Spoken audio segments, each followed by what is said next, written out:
Hi, welcome to the Drug-Free Training Program, 1-hour employee session presented by Global Drug Concepts. My name is Michael Powell. Got quite a bit of experience in the law enforcement field. Just recently started my 45th year with law enforcement, about 33 years as a regular officer, and the past 12 years as a prevention specialist. 39 years in the narcotics field, been involved somewhere around 6,000 counts of drug trafficking, about 2,000 search warrants, federal and local.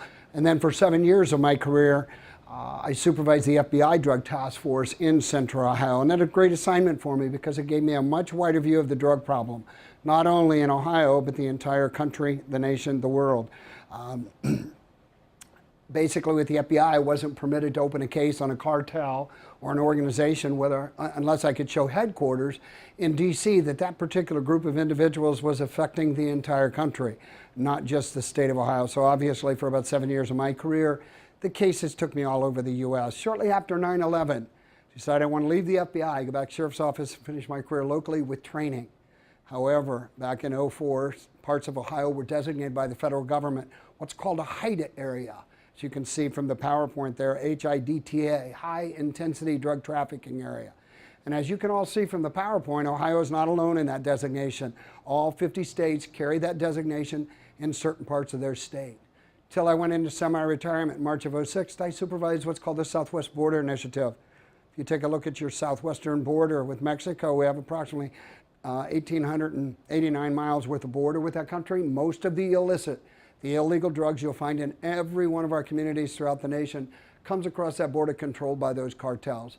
So for the final 2 years of my active career, I supervised that Southwest Border Initiative. So any of the drugs coming across that part of our border into Central Ohio fell within my crew. Hello, my name is Sean Bain, and I've been in law enforcement for the last 33 years. I've worked everywhere in law enforcement, from jail divisions to patrol to canine. I was on our SWAT team for several years. 1994 is when I got my first chance to work narcotics. So for the better part of the last 22 years or so, my full-time career was spent working drug cases. Been involved in thousands of undercover drug buys, thousands of search warrants, both at the state and federal level.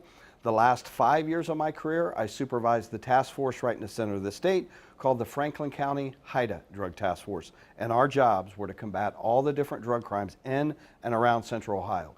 Everything from that street corner drug dealer all the way to the southwest border involving the Mexican cartels. So it was very similar to Mike's assignment he had with the FBI. However, my assignment was with DEA. I'm also assigned as the drug intelligence officer for the state of Ohio through this group called Ohio HYDROCODONE. A little over 2 years ago now, we started something called the Heroin Fentanyl Response Strategy. So if you look at the map of the U.S. and you look at Michigan, Ohio, Kentucky, Tennessee, and all states east, those were the 20 original states involved with this strategy. Just this past January, we added on Indiana and Illinois for a total of 22 states. But why those original 20 states? Because that's where everyone's dying. You're going to see within this first hour block we have with you that Ohio is now top three in the country when it comes to total overdose deaths. The state of Ohio, the state of Pennsylvania, and Florida are vying for that top spot, unfortunately.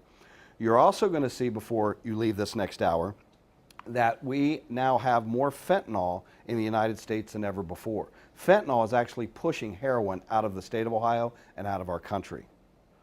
We're going to start out by talking about a few statistics. I'm not going to overburden you with stats, but I think these next 3 slides will give you a true indication why it's so important that we have drug training. The first slide you can see is going to be national statistics back in 2016. Now, 2016, some of you may be thinking these stats are old, but this is the best we got. We won't have the official stats out for 2017, probably till sometime next year. So 2016, if you look at the map here, the state of Ohio was at 39.1. The only state that we trail in this category, death rates per 100,000, is the state of West Virginia. They were at 52, so they beat the nation by far. Now let's look at Ohio a little bit more specific. What I'm going to do in these next 2 slides is compare the 2015 stats to 2016. If you look at the state of Ohio, you can see each one of these little red dots represented on this map is the equivalent of a drug overdose death and where it occurred back in 15. Each one of those little red dots, if you total them up, the total would be 3,310. And you can obviously see the hotspot areas, our major metropolitan areas. Naturally, the more people in that area, the more urban the area, there are going to be, unfortunately, more deaths. But if you look at some more rural areas, because Mike and I do a lot of programs in more rural areas of the state. Recently we were up in near Toledo, Ohio, doing a presentation. And there were a couple people in the audience that lived over in more rural areas to the west of Toledo. And they were looking at their counties and they were thinking, well, we only had like 6 overdose deaths in our county in 2015. We're not doing too bad over here. Well, if you think about it this way, if I have heroin issues and I live in a rural part of northwest Ohio, where am I probably going to go to get my heroin? Into the big city, Toledo. So if I go into Toledo, get my heroin, unfortunately overdose and die, where's my number going to probably be counted? In Toledo and Lucas County. So some of these numbers can be skewed. There is not a county, the 88, the state of Ohio, that isn't having issues. Now, 2015, we had 3310. Let's take it one step further to 16. That 3310 went to 4329 in 1 year. You can see the huge increase. Just talked to one of my contacts with the Ohio Department of Health just a couple months ago, and she was saying for 2017, those stats will probably be somewhere between 5,000 and 5,500. Where will this all end? I don't know, but I sure hope it ends soon because we are literally losing a generation to these overdose deaths. Okay, Sean and I have an hour with you, and we realize that you are here because of your profession, but most of you are parents or will be parents. Maybe some are even grandparents. So we're going to give you a wide view. What's relevant in the workplace is also very relevant at home. And really what's sad, and I'm not trying to offend anyone out there, Sean and I are in a lot of the middle schools and the high schools. I personally have been lecturing in middle schools throughout this part of the country since 1982. And the program for the teens is a lot different what we show you today. We don't show the kids a lot of the things we're going to be showing you. It's more about choices and situations. But what is really kind of sad is many times we go into that 7th and 8th grade and those kids know more than their parents, and yet we wonder why so many are dying. When you look at our country, we're less than 5% of the world's population, yet we abuse more dope than any other country in the world. Over 50% of the world's illicit cocaine is consumed in our country. When you look at all the illegal drugs, the ones you can never possess in our country, like the K2 drugs, the so-called bath salt type of drugs, which had nothing to do with real bath salts, the drug called Molly or ecstasy that so many of the kids are talking about, and the heroin, totally illegal, but our country does 60% of them. How about the pharmaceuticals? Isn't that a huge problem? Sure is. When you look at the pharmaceuticals in the world, our country consumes 75% of all pharmaceuticals. And within the pharmaceutical group of pills, we have what's called the opioids. Those are your pain pills. The OXYCODONE, the Percocet, the Vicodin, the Norco, Tylenol 3, Tylenol 4, the Opana, the Duragesic, the fentanyl coming from the Duragesic patch, and the Demerol, the morphine, and Dilaudid. Our country does 80% of them. If you're all familiar with HYDROCODONE, which is Norco or Vicodin, our country does 99%, and we wonder why so many are dying. We're one of 2 countries, New Zealand being number 2, that has advertisements in the media for our pills. And what do all those ugly numbers mean? It means we have more teens and more adults abusing, dependent, addicted, overdosing, and dying than any other country in the world.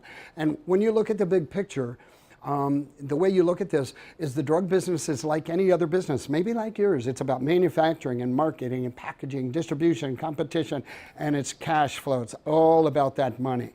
Sean and I right now average 3 to 4 interventions every single week in this part of the state where we spend time with families, lost a loved one, maybe multiple loved ones, or with families that have a loved one struggling with substance use disorder. And what we see so many times within those interventions is a lot of enabling. What do I mean by that? Well, let's picture that somebody gets a phone call and they say, hey, did you hear about Jimmy? Jimmy's smoking a little bit of weed, drinking a little bit of alcohol, always going to school. And that individual sits back and says, well, you know, it's just a little bit of weed, it's some alcohol, I'm not gonna say anything, it'll pass. Just what we do in our country. Matter of fact, when I was a little younger, I drank quite a bit when I was going to school. I smoked a little weed, it'll pass. So I'm just not gonna say anything. And by not saying anything, that permits so many of those Jimmies to continue down that path of life using drugs in an improper way. And then picture what happens so many times. Whether that's a year and a half later, that same person gets a call and they say, hey, did you hear about Jimmy? He just overdosed, almost died. He's in the hospital right now on heroin and fentanyl. They get him on life support. They don't know if he's gonna make it. Then what's everybody wanna do? We want to grab our cell phones and send a text, or we want to make a call. Hey, how's Jimmy doing? They're saying he's on life support. Anything I can do? Can I come and see him? I'm there for you if you need me. You guys are in my prayers. And we send that text or we make that call because actually we do care. But don't you think it's a little late showing that we care? I do. When it comes to drug abuse in our country, I kind of tie it to stages of cancer. I've recently lost 2 family members to cancer, and I'm sure everyone out there would agree with me. About the time that that doctor calls you in for that consultation and sits you down and says you have cancer, you are praying to God that it's stage 1. You don't want it to be stage 3 or 4, like with my family, lost both of them in 5 months. But when it comes to drug abuse, whether it's the kids knowing the other kids are doing a drug, or fellow employees that know another employee is maybe using a drug in an improper way, we're going to wait until it's stage 2, 3, or 4 before we want to jump in and get that person assistance. What we're saying for you today is this: to stand up to help that fellow employee, that individual that you care about, maybe in your personal life, to get them into maybe some type of an employee assistance program or some insurance program that's going to help them with that problem, instead of us sitting back and waiting till it's so far down that path of cancer. That's why we do the training today. Yeah, if you look at the PowerPoint, this is something that I think is a really scary trend. If you look at what we're showing you here, 2015 in the nation, 165 people lost their lives on the job to a drug overdose death. Compare that 1 year later to 2016, it jumped up to 217. We're talking a 32% increase in 1 year. If you look at the chart, we're talking from 11 to 2016, drug deaths at work tripled. And that is an alarming trend that we're going through right now. All right, you can see from the agenda there that's shown and the many different drugs that we would cover. And we're going to be aware of something here. You know, a lot of times, whether it's a workplace or home, if you have someone in your world you suspect of using a drug in an improper way, a lot of times what you're doing is looking for the drug, and very seldom do you find the drug. And by the time you usually find the drug, it's pretty late down that path that I was referring to before. Today, we want you to be more aware of odors that you might pick up of that individual in front of you. Does it make sense why that odor is emanating from that individual at that precise time? Or maybe it's the terminology, the social network, especially when it comes to the young people in your world.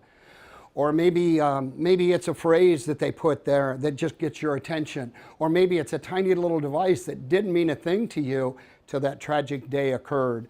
Sean and I go into local head shops, paraphernalia shops throughout this part of the nation. And if you want to see what's happening in your community, we suggest you go in and take a look there. These businesses would not be carrying these items we're going to share with you unless they're making money from those items. So we're going to show you a lot of items appear to be something other than what they actually are. An example is the lipstick container Sean and I spent $15 for. When you take a look at this, take that cap off, you can see it doesn't look like real lipstick. You can see on the end there's a tiny little hole that should tell you right now it's probably a pipe. And all she has to do when she's ready to smoke is pull that out. You see the tiny little bowl right there.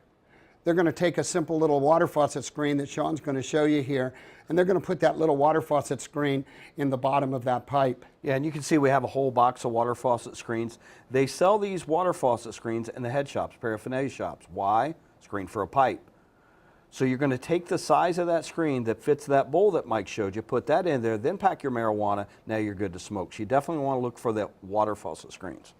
If you have somebody in your world abusing a drug, Sean and I always suggest you check their trash. And yes, I mean the typical trash receptacle. I also mean the floorboard of the car, the bottom of the purse, and the pockets there. I'll guarantee you this, someone in your world using a drug in an improper way, they'll leave things behind. They'll discard or displace those things. If you can identify those little things, it'll help you identify what substance he or she might be using so you can intervene and get that person some assistance there. This next item, nothing more than appears to be a highlighter. Once again, Sean and I spent $15 for this, and you can buy any color you can imagine. It's available out there, and they'll work for a short period of time like this one did, but eventually they'll dry out like this one has. Here you just simply pull the metal pipe out of the bottom. There you can see the bowl right there, put the water faucet screen, load light smoke. When they're finished, they're simply going to put the device away. Don't want you to think it's just story time. If you take a look at the PowerPoint there, Sean and I last year were lecturing up in Cleveland, a big conference for foster parents. We met the mother of a young man. She had custody of this 14-year-old that was supposedly in the bathroom taking a shower. Well, the mother can smell marijuana coming from the bathroom. She finally gets the young man to open the door. She goes inside. He's got the steam going on, got the air vent going on, and she finds this highlighter. She did something that all of us should do when we find an item. Her first thought was, why would he have a highlighter in the shower? Obviously, you wouldn't. You see, she pulls it apart. It's identical to the one I just showed you, other than the color. You know, it's interesting when you go into these head shops, because paraphernalia shops, it's a word game. Because if someone's working in the head shop and I go up and say, hey, do you have a crack pipe you can sell me? Obviously, they know we're using that particular pipe to use an illegal drug, so they can be charged with selling drug paraphernalia. They're too smart for that. They've been trained by their attorneys what they can and cannot say. So now if you go into one of the paraphernalia shops, you'll have to say things like, hey, I've got some products I want to smoke. Where are your pipes? Then they're going to show you the pipes that Mike was just showing you. Or, hey, I've got some valuables I want to hide. Where are your safes? The next couple items we're going to show you are what they consider safes in the head shops, like this Ritz Bits container. We leave the stickers on these so everyone can kind of tell how much we're paying for them. $22.95 for this. A lot of times you can get these 10 for 10 at some of our supermarkets. Obviously that's a clue, so we're going to peel that off of there. You keep a steady supply of the fresh Ritz Bits in the top, but you can see the bottom of this Ritz Bits unscrews, and then there's a false bottom. I can hide the drug, put the bottom back on, and then we're good to go. This Coke container. One of our officers was impounding a car, and he gets to the floorboard area, and he finds this Coke container on the floorboard. One just like this one. So he's naturally picking it up to move it around. When he picks it up, he notices it's very solid to the touch. Starts to mess with it, figures out the top unscrews, and with this one, the person had $800 worth of crystal methamphetamine secreted in the center of these. Other type of items that we see all the time are these type. This just looks like a regular cell phone from a distance. You get up close, you can tell it's not a real cell phone. It's got a plastic cover. You simply pop that off, you turn it on, and this one's a digital scale. So you can weigh up all those drugs you have there in the house or in the vehicle. Again, to show you this isn't story time, if you look at the PowerPoint, good evidence of how many of these are across the country is our narcotic search warrants that officers are doing. Like this one, you can see the top picture. You got Jif peanut butter, sugar containers with false centers. The bottom pictures, you got athlete foot spray, Pledge furniture polish, false bottoms. This particular search warrant, we pulled out over 4,000 OXYCODONE tablets from safes like that throughout the house. Okay, we're going to talk now about the #1 drug of abuse, not only in the country and the workplace, but basically in the world, alcohol. I'm going to spend a little time with you on this particular drug, and I'm not going to read all of these stats there on the PowerPoint for you. You guys can see that. I do want you to be aware of something, and once again, we're here to give you that big picture. If you recall, I told you that Sean and I average 3 to 4 interventions every single week, okay, in this part of the country. And you know, right now, most of those families are talking about the opioids, they're talking about the heroin, they're talking about the fentanyl. And they should be, because obviously those are deadly, dangerous substances. But when you look at the big picture, really there's no comparison. And once again, we're going to show you some stats back from 2016. Remember, it takes us quite some time to get national stats. And you can see from 15 to 16, the increase. The non-alcohol overdose deaths there going up 21%. Then you talk about the opioids, that's where the heroin, the fentanyl is. You can see that's up 27.5%. Alcohol, wow, much higher than either of those two, right between 88 to 89,000. So obviously alcohol is a huge problem in our country. All right, let's get you caught up to speed on some of the newest things with alcohol. Some of this stuff you may be aware of. Some of this stuff's going to probably blow your mind like it did me. But we have to understand a lot of the youth today, a lot of the 20-somethings, they prefer the flavored alcohol or the alcohol that's mixed with an energy drink or with caffeine. Many of you probably remember the horror stories about the one there on the bottom right, Four Loko, where kids were going to a party, they're drinking a Four Loko. Next thing you know, they're waking up in the emergency room because they've overdosed on the alcohol. Reason being is before the FDA made the manufacturers of Four Loko and those other manufacturers separate that caffeine alcohol combination. Before they did that, that 22-ounce container was like drinking 4 beers with a large cup of black coffee. So can you imagine an inexperienced drinker? You're drinking all that alcohol, combine it with the caffeine, you don't realize how drunk you're getting until you pass out. That's why on the street, people will call it blackout in a can. They'll call it liquid cocaine. They'll call them hand grenades. Is it important in our professional lives here at work and also our personal lives as a parent that we know street terminology? Because people are going to be texting it, Facebook, Twitter, Instagram, Snapchat, Kicks, WhatsApp. They're going to talk it right in front of us. And if we don't know what those terms mean, it's going to go right over our heads. So at the end of the program today, we're going to give you some websites that we use on a regular basis, and a couple of them are really good for street terminology.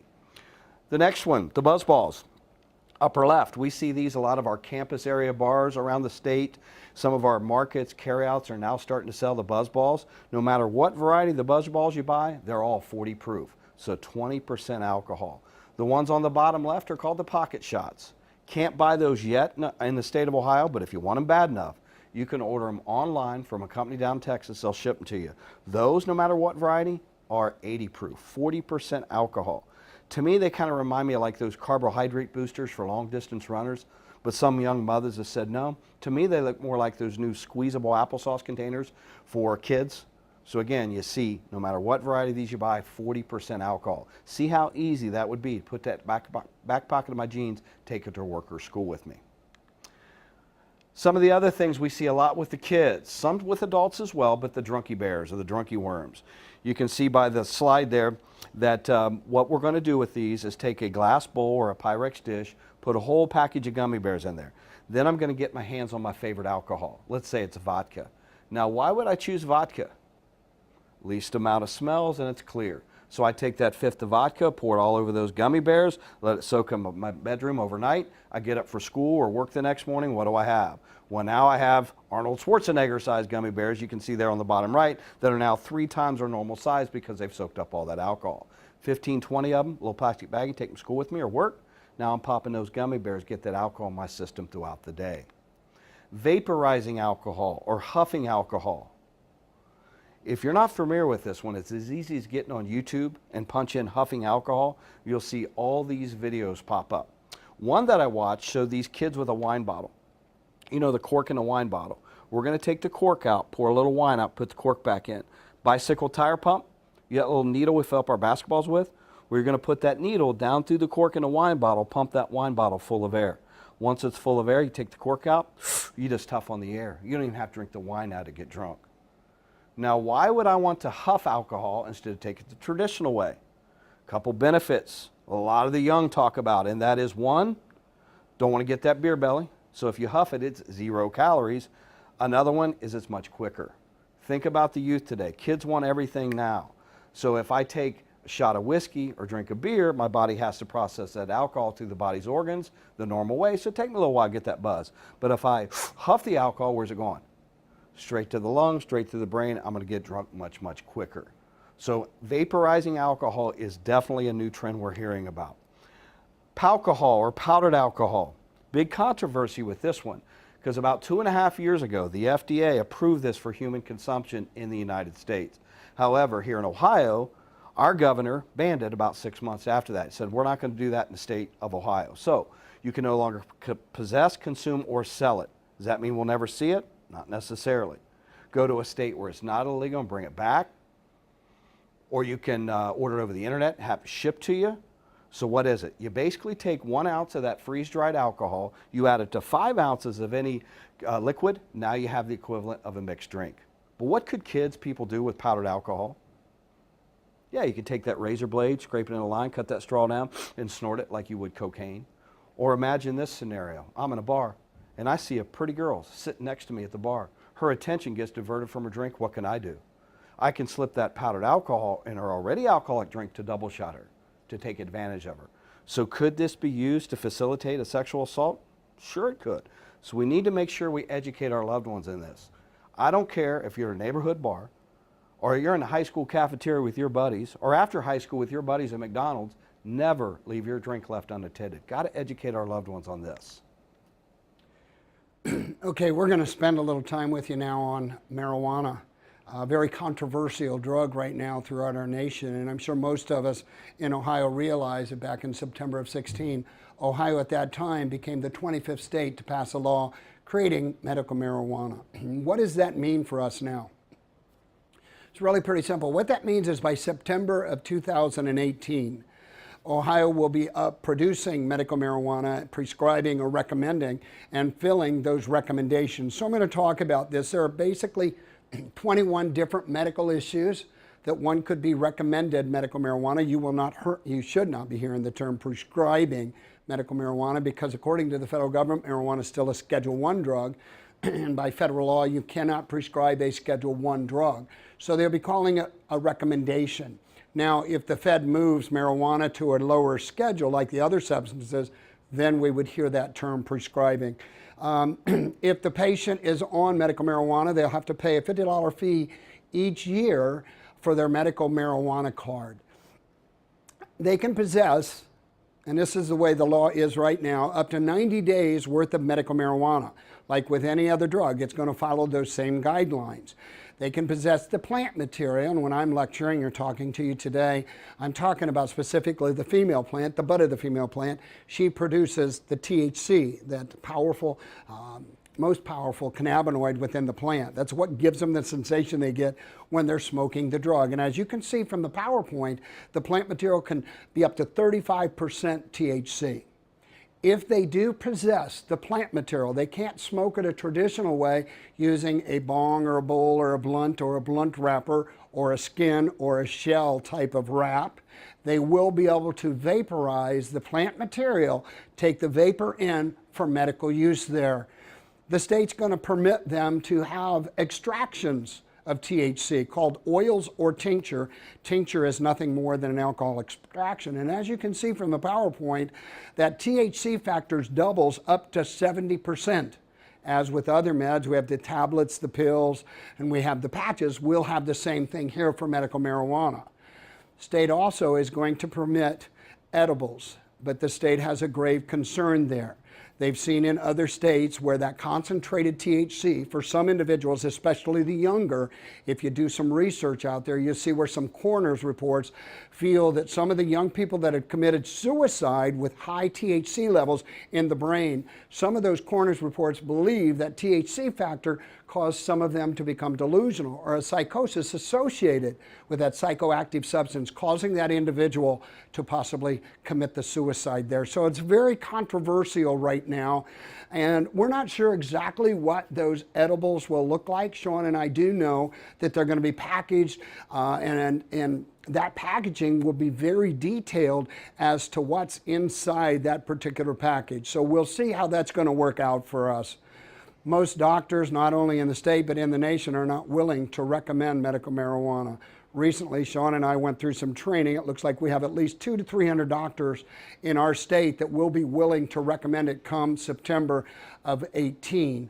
If they do, the doctor has to fill out a very detailed application. He's got to take a minimum of 2-hour training to actually recommend the medical marijuana. Most businesses that Sean and I have been speaking to for the last year or so, they're going to be zero tolerance for marijuana.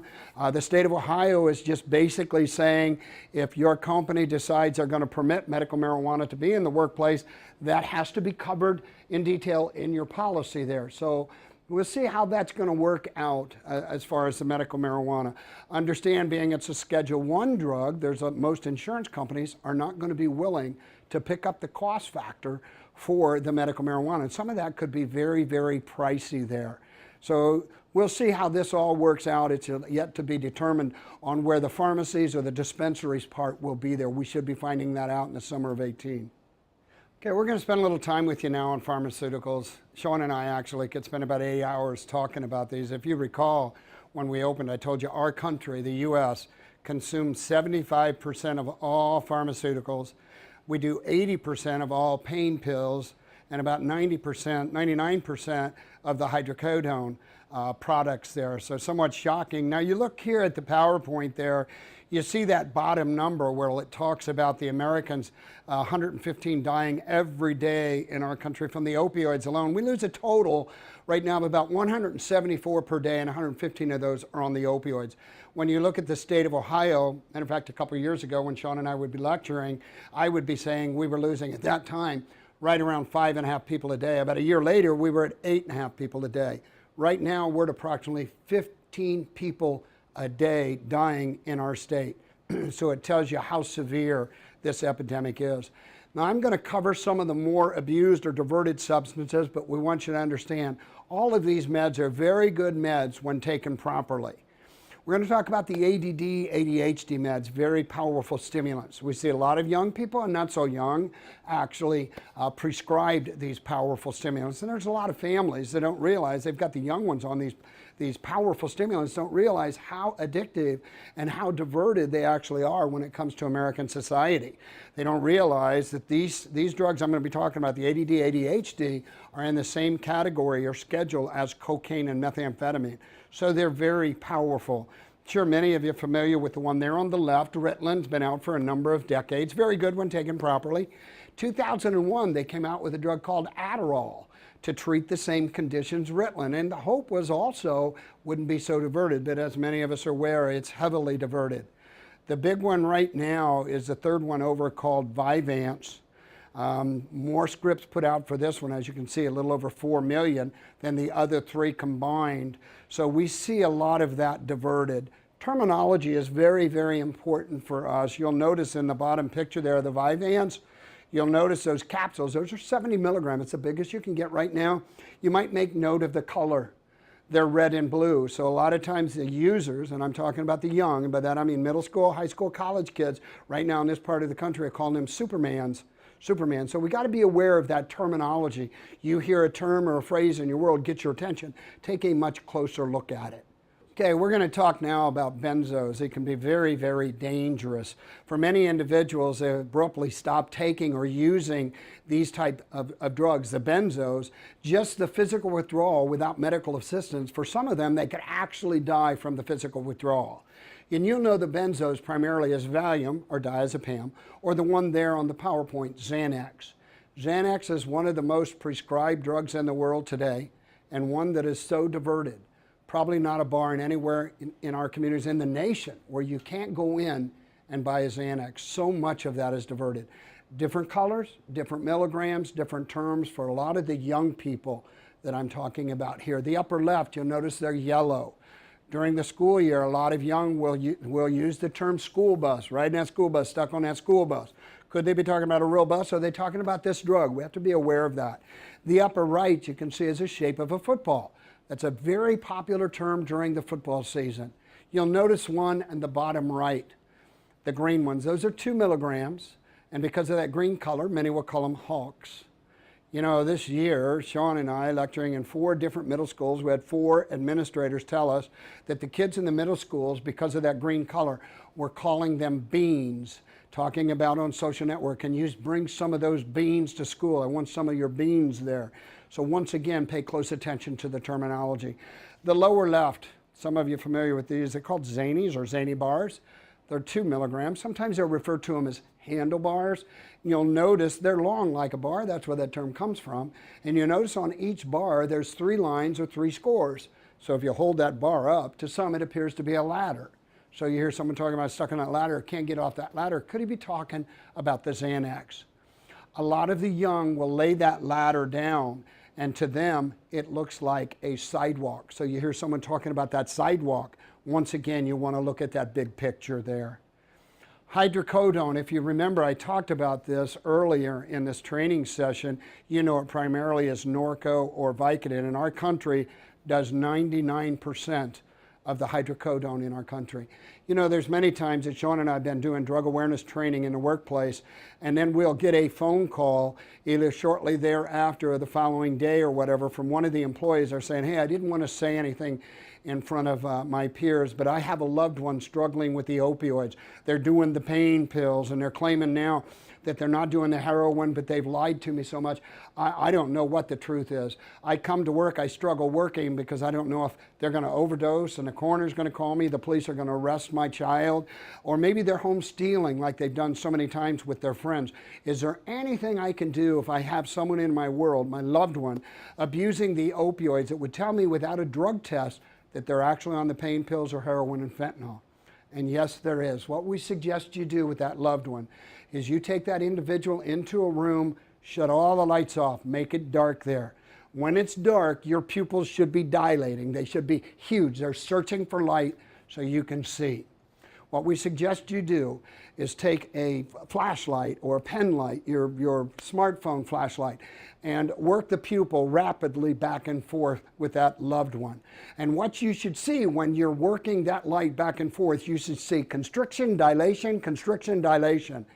If that individual is on the opioids, whether it's the pain pills or the heroin or fentanyl, you will not see dilation. Those pupils will remain pinpoint constricted. That is a given when it comes to abusing the opioids. This next one, very big one throughout our country, has been a problem, not just our country, kind of all over the world.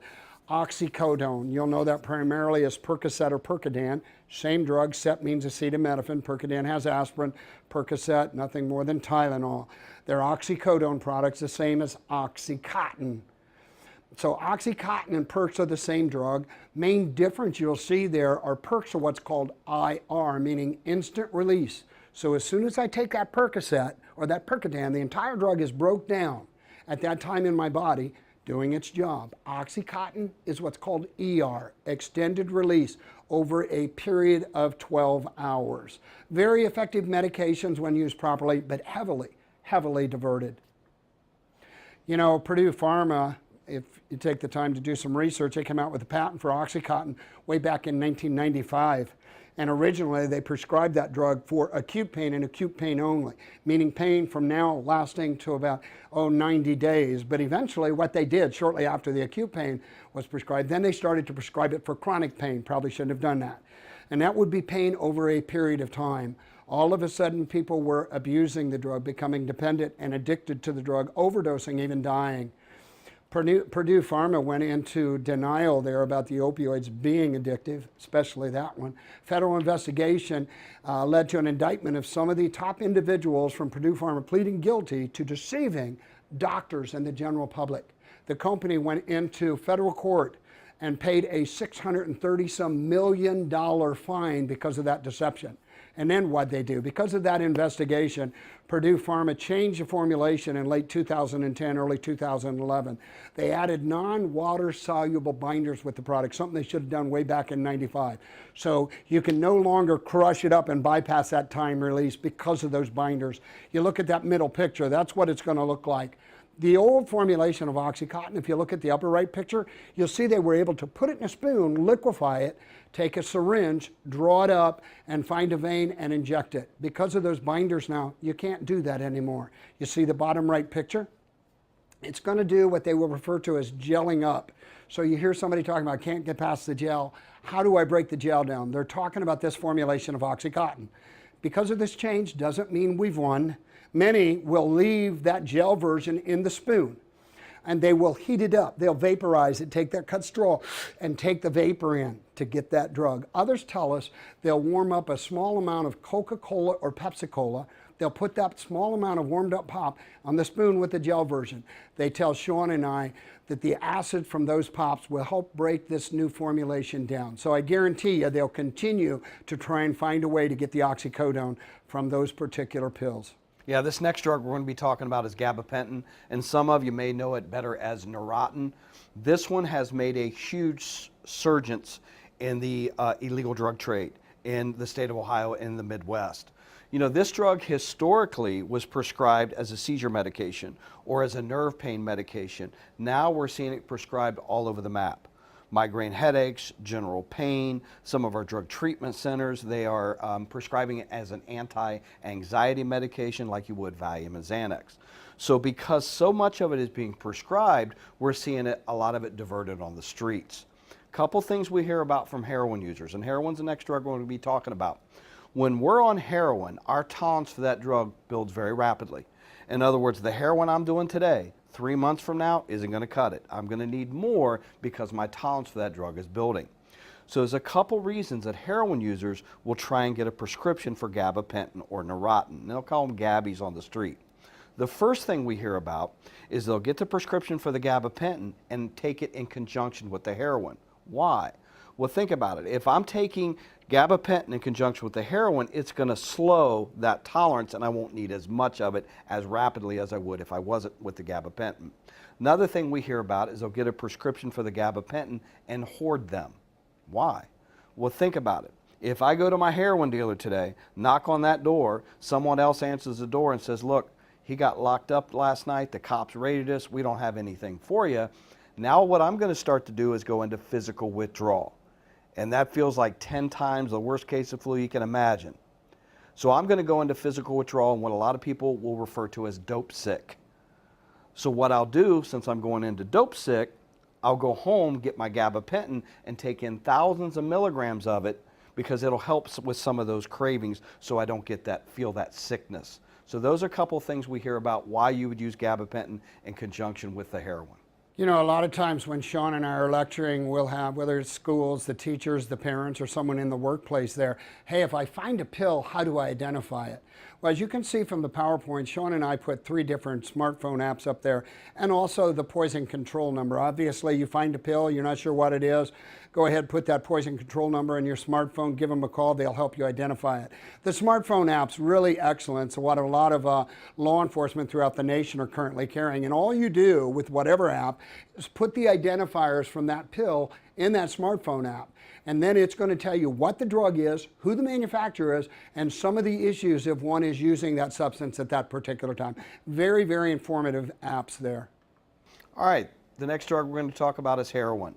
Now, why would we put heroin in our presentation directly thereafter pharmaceuticals? Because that's generally the next progression on the street. On average, 80% of heroin users, right before they started doing heroin the first time, what drug were they doing before that? The pharmaceuticals like Mike just talked about, 80%. Heroin comes from the opium poppy plant. Millions of opium poppies grown in Afghanistan, Southeast Asia, South America, and now Mexico. The last DEA report I saw, 93% of the heroin supply is coming across that southwest border controlled by the Mexican drug cartels. We have basically in the United States 2 forms of heroin. We have black tar heroin and we have powdered heroin. Black tar heroin is the first one I'm going to talk about. Black tar is definitely on the decline, powdered heroin on the rise, and that is simply because we have so much of the powdered heroin now being mixed with one of the fentanyl or fentanyl analogues. If you see black tar heroin in your world, what will it look like? Well, as you can see by the screen, it's generally historically sold in little latex balloons on the left, little foil balls on the right. You open up either one of them, you're going to find a piece of wax paper with a tiny speck of black tar heroin. Going to be much, much smaller than my pinky fingernail and be very pliable. Almost will remind you like asphalt roofing tar, and a lot of it will have a vinegar odor to it. They mix vinegar with a lot of drugs to break them down, but particularly heroin. Mix vinegar with the heroin, go to cook it up, breaks it down to liquid form really well to put it up into the vein. That's why you will have generally a vinegar odor. These are considered unit doses. A unit dose of heroin is about 1/10 to 2/10 of a gram. So if you think of a sweet and low sugar packet we put in our iced tea, that is a gram in weight. 1/10 of that is a unit dose. So for heroin users, we're talking very, very small amounts. The second version is the most popular version, and that is the powdered heroin. Don't get hung up on the color of this powdered heroin. Seen a lot of different colors. Seen it off-white to a beige, light brown, dark brown, black powder, pink powder, and a lot of those colors are coming from the fentanyl analogues. Primarily in Ohio, it is off-white or beige. Therefore, most people will call it China white or they'll call it China blanco. Much, if not all, the China white in our state is either mixed with fentanyl or it's only fentanyl just being represented as heroin. If you're not familiar with fentanyl, it is on average 80 to 100 times more powerful than morphine, 30 to 50 times more powerful than street level heroin. So imagine, I go to my heroin dealer every day getting that normal package of heroin. Maybe multiple times a day I'm going to this dealer. Well, this time I go to my heroin dealer and instead of having fentanyl or heroin, he's got fentanyl. I don't know that there's fentanyl in it. Even my drug dealer may not know there's fentanyl in it. Well, if I do that same amount I use every day, and this time it's really fentanyl and not heroin, what's probably going to happen to me? I'm going to overdose and potentially die. In the state of Ohio, listen to these statistics. 2013, we had 84 fentanyl-related overdose deaths. 2 years later, in 2015, that 84 went to 1,155. I'm going to show you some statistics in just a few minutes that's going to blow your mind with the number of fentanyl-related overdose deaths we're having right now. A lot of people will stop me, especially business owners, will stop us at this point and say, what you're telling me right now makes no sense. Why, as a businessman, would I want to mix a deadly drug like fentanyl in with my heroin? Aren't you killing off all your customers? Well, let me ask you this. Do you think that cartel cares about your death or mine? What's that cartel care about? Money.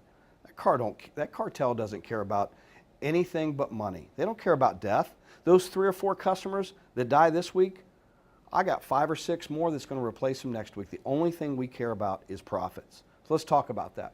Let's take a kilogram of heroin and put it here, and a kilogram of fentanyl and put it right beside it. If you don't know what a kilogram is, think of that sweet and low sugar packet times 1,000, a 2.2 pound brick-shaped package. Do you know what the average profit for that cartel is if it's heroin? It's probably about $80,000 to $100,000 per kilo. Do you know what the profit is if it's fentanyl? 1.5 to 2 million. So you be the judge why they go with fentanyl. It's pretty easy to see. The profits are going to skyrocket. The next slide is going to show you the fentanyl analogues that were in the state of Ohio as of last year. The one I want to talk about and touch on just briefly is third from the bottom, and that's carfentanil. I don't know if you guys are familiar with carfentanil, but it's an animal tranquilizer. And we're not talking about puppies and kittens here. What are we talking about? Elephants, rhinos, hippos, and horses. Carfentanil is said to be 100 times more powerful than all the other fentanyl analogs. So this is what the DEA identified in Ohio last year. Guess what we're seeing now? So we went from here to here in 1 year. You can see the huge amount of fentanyl analog increases. So if I haven't depressed you guys enough, let me take it one step further. Fentanyl is one of the only drugs that can actually absorb through the skin. So if you get a cut or a scrape on your arm and you get fentanyl on it, it can be harmful, potentially even deadly. However, if you get on the Center for Disease Control's website, they'll tell you accidental exposure of fentanyl through skin absorption, the likelihood of a death there is very, very low. However, the likelihood of a death due to accidental inhalation can be much, much higher. You guys have probably all heard all the stories about the cops, the firefighters, the medics accidentally getting exposed to fentanyl. What happens? They overdose and have to be brought back with Narcan or naloxone, the antidote. We're seeing that all over the country. So what we tell our law enforcement, our medics and firefighters, healthcare workers that we train, if you find a powdery substance out there, don't mess with it. Make sure none of your skin's exposed. You're wearing nitro gloves, some sort of eye protection and mask. Until we know the true capability of these drugs, we've got to err on the side of caution. So what would we like you to share with those in your world? If you have heroin users in your world, or you have friends that have heroin users in their world, and they're still taking care of them. In other words, they're still laundering their clothes. They're still cleaning their bedroom. If they come across a powdery substance, please tell them not to mess with it because microscopic amounts of it can be deadly. Put it this way. I was in Baltimore, Maryland at a training, and a bunch of us were being trained by the lead chemist of DEA on fentanyl, and he said it perfectly, so I'm going to kind of steal what he said. He said, imagine taking a little salt packet, ripping that salt packet open and throwing it on the table in front of you. 2 grains of that salt, 2 grains. Should that be fentanyl and you ingest it, could be deadly. That's how powerful these drugs are. The next slide is going to show you a health advisory that came out by the Ohio Department of Health February 21st of 2018. These are deaths in Ohio involving fentanyl. Believe me when I say this, 2013 when fentanyl hit Ohio, it changed the game, and this will show you that. Back in 2013, 4% of our overdose deaths in Ohio, fentanyl was in the body. See how these have increased. 2016, 58% of the decedents had fentanyl in the body. 2017, preliminary statistics are out, and guess what? 71%. So almost 3 out of every 4 Ohioans that die from an overdose death, fentanyl's in the body. It has changed the game. When we talk to the kids, this is the next thing we talk about. Even a lot of the adults, they think buying pharmaceuticals on the street is a lot better than buying heroin or fentanyl because you know what's in it. It's not true. We have a lot of organizations now that will take powdered heroin, powdered fentanyl with some pill dye, take a pill press it into pill form, score the outside of the pill to make it look like a perk or an oxy. So it is literally Russian roulette buying any pharmaceutical on the street because it could contain heroin, fentanyl, or a combination of both. All right, Sean and I now are going to show you a 3-minute video that we think kind of puts it in perspective when it comes to the opioid and the crisis there. We would like to forewarn anyone that's struggling or has a loved one struggling with substance use disorder that this can be very emotional. There's many sessions where Sean and I have shown this where some individuals have to step out. So we don't want to create any pain for anyone that's out there. So if you need to take a break for about 3 minutes and come back in, we definitely understand that. However, if everybody's ready, we're going to go forward now and show you the video.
Okay, we're getting ready to wrap up our 1-hour training here. As Sean had mentioned earlier, we want to provide all of you with websites that Sean and I use continuously throughout the week there. And as you can see from the PowerPoint, there's a number of different websites, all of them very, very valuable. I'm going to touch on just a few of those. You see the top one, I'm sure most of us are aware of, urbandictionary.com. That's an excellent venue for you to go to if you hear a term or a phrase. It's going to help you maybe explain what that might mean. The next two, the Arrowwood and Blue Light, those are pro-drug websites. What better way for us to get intelligence or find out what's happening than a pro-drug website? In other words, what I'm talking about here, individuals use these two websites to maybe post their experiences there, some of the things they've done where they've combined a drug, when the drug takes off in the body, how long that particular feeling lasts. So very, very informative. Also, these websites will have a slang dictionary area there within the website. So you hear a phrase in your world and you don't know what that term might mean, you can go to those websites and search that particular term and maybe identify what it means. We always have to remember though, if I'm in your world and I know you know the traditional terms, I will create my own terminology. So I don't know of any website out there that's going to have everything that's going on out there. The drugabuse.gov and inhalants.org, they kind of speak for themselves there. The top, I should say the bottom four there, the very one at the bottom, the FBI.gov website, that's an excellent video. You used to have to go onto their website to see it. It's called Chasing the Dragon. It's now available on YouTube. That is probably one of the most powerful videos Sean and I have seen in our career. Very emotional video there for many, but it'll take you through so many families that have loved ones maybe started on legit pain medication and how it develops into serious issues with some of them actually losing their life there. It is about 50 minutes long, and we always suggest to the attendees this would be a good video to watch as a family. If you have kids from 7th grade on up, to watch this particular video. Up above, the three above, the FBI Chasing the Dragon, are excellent for families. A lot of times we'll have someone in the workplace say, hey, I have a teenager that's 16 and also I have a youngster that's 9 years old. How can I talk to those kids because of those different age groups there? That's a good way for us to go and start some of that conversation by looking at those websites. Where to get help. If you're in the state of Ohio, this is a pretty big one for us. That top one is the first one that Sean and I will throw out to most everyone out there, mha.ohio.gov. And this is providers by county. So no matter what county you live in the state of Ohio, you enter that county information and it's going to let you know where to go for treatment, rehabilitation, and those type of issues. The rest are basically national, international references there. Here is our personal information. Sean and I always provide any companies we're lecturing to our personal information. Why is that? Because there's not usually a session we do where we don't get someone calling us saying, hey, what does this mean? This is what I'm seeing. This is what I'm hearing, maybe with a loved one. Can you guys help me out? Give Sean and I a call. We're not going to charge you for that. We're doing interventions, whether it's in person or on the phone, weekly there. A lot of times we'll have parents or maybe workplace, they find something that they don't know what that particular piece of paraphernalia is. Take a picture of it. Either email it to Sean and I or send us a photo. We'll help you identify that. The information we talk about is private. We don't share your information with anyone. No one can get in trouble if they give us a call. So we're there. If you need assistance, please feel free to get with us. Mike and I would like to thank you for choosing Global Drug Concepts for your drug-free safety program training.